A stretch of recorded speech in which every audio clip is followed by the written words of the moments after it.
November 1688. French General Marshal Defarge flees Bangkok with his men aboard the Oriflamme, just over a year after arriving on an ill-fated mission to claim Bangkok for Louis XIV. At the beginning, they had found themselves at the peak of a most glorious prosperity, one of his engineers wrote. Then it was almost annihilated in the most humiliating disgrace.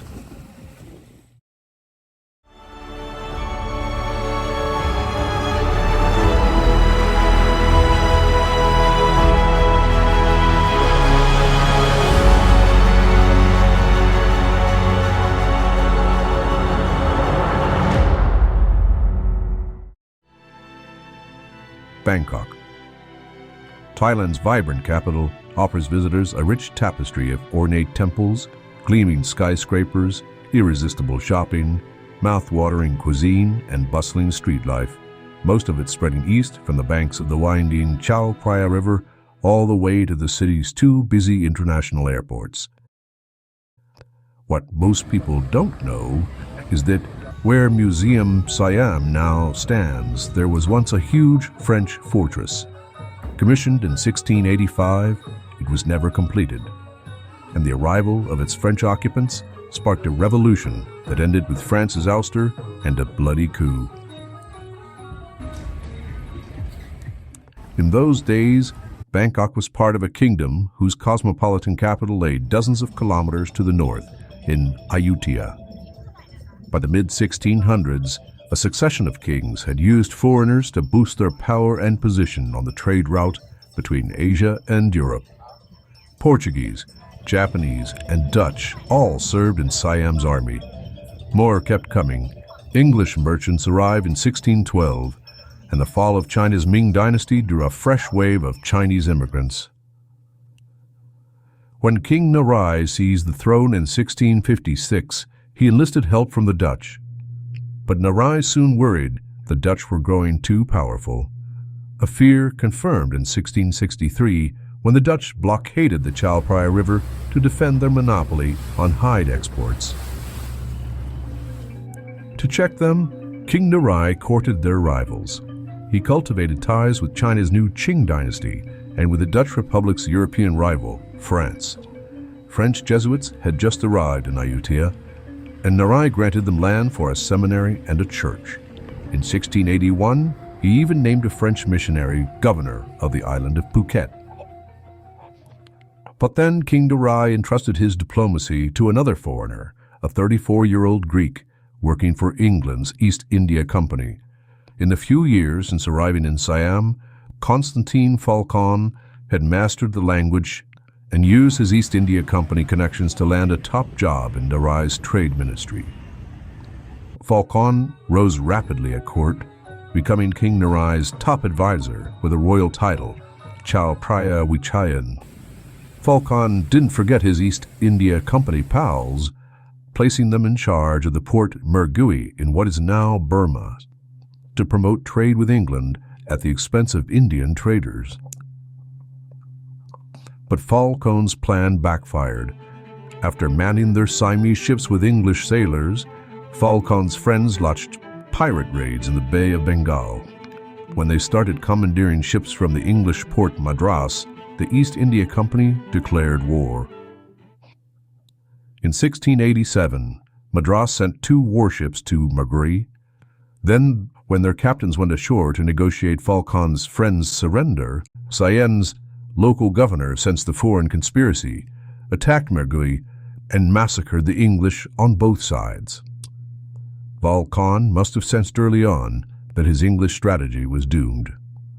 While his friends were terrorizing the Bay of Bengal, he cozied up to Louis XIV's France, converting to Catholicism and marrying a Catholic. When a diplomatic mission from Versailles arrived in 1685, Phaulkon encouraged French efforts to convert Narai, and with him all Siam, to Catholicism. King Narai agreed to build Western-style star-shaped bastions for them. The first was in Bangkok, on the eastern bank of the Chao Phraya River opposite Wichayen, the fort built a century earlier on Thonburi's southeast corner. Narai named the fortress after Phaulkon. Fort Wichayen, and a chain was stretched across the river between the two forts to keep boats from passing without permission. Soon, a French commander was named general of the king's armies and governor of Bangkok. To solve his English problem, Phaulkon even offered to give the French control of Mergui too. In October 1687, Marshal Defarge arrived from France with 1,361 French troops aboard 5 gunships to assume command of Bangkok's 2 fortresses. He wasn't impressed with conditions there. The fortress in which we found ourselves had only the embryo of its fortifications, Defarge later wrote, and they were so vast that more than 1,200 men would have been necessary to defend them properly. Defarge's arrival, however, ignited growing resentment of Phaulkon at court. The Greeks' swift ascent earned him many enemies. Rival courtiers resented his wealth and influence with the king. The Buddhist clergy resented the Catholics, and placing key ports under foreign command infuriated Siam's generals, including one of its most powerful, Phet Racha, commander of the Royal Elephant Corps. In early 1688, King Narai fell ill, and Phet Racha launched a coup, arresting Narai and throwing Phaulkon into a dungeon to be tortured and later executed. Back in Bangkok, Defarge and his troops battened down in Fort Wichayen. Deciding the older fort across the river, Wichayen would be too difficult to defend, they abandoned it. Phet Racha's 40,000 troops took over Wichayen, surrounded Fort Wichayen, and bombarded it with cannons and mortars. The French held up for weeks. At one point, Defarge sent a boat downstream for help, but when it was boarded by the Siamese, the boat's captain blew it up, killing everyone on board. By June, a stalemate had settled. King Narai died in July, and Phet Racha declared himself king. In September, he released his French hostages. Defarge turned over Phaulkon's wife, who had taken refuge with the French at the fort named for her husband. Phet Racha made her a kitchen slave. Virtually no trace of Fort Wichayen remains today. After Defarge and his men sailed away, Phet Racha ordered its demolition. You can, however, stay where the fort once stood. Aram, the River Place, a cozy 4-story, 12-room boutique hotel, occupies a former warehouse on the river just 2 minutes from Museum Siam. Downstream near Ta Tien Pier is the Riva Aran. This 25-room hotel sits right between Wat Po and the river, with views of Wat Aran on the opposite bank. Bangkok is famous for its street food, so don't miss the variety of dishes turned out at these humble street-side diners and carts.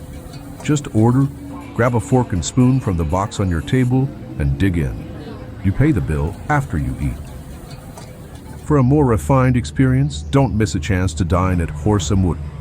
This Mediterranean-styled restaurant with views of both Wichayen and Wat Aran specializes in coastal Thai cuisine. Try the nearby Supaniga eating room for a sumptuous Thai dinner with an equally breathtaking view of Wat Aran. To get a sense of just how vast Fort Wichayen was, trace its edges by strolling from Ta Tien Pier eastward along Wat Po, then south to Wat Rajabopit School, down to the Museum Siam and Sanam Chai metro station. In the station entrance, there's a small display on the fort. If you then walk to Rachani Pier and look across the Chao Phraya to Wichayen, you can imagine the chain that once stretched between the two forts. That all ended in November 1688, when Defarge and his soldiers sailed away aboard the Oriflamme and 2 Siamese ships. The French were gone, but not, as the Siamese might have hoped, forever.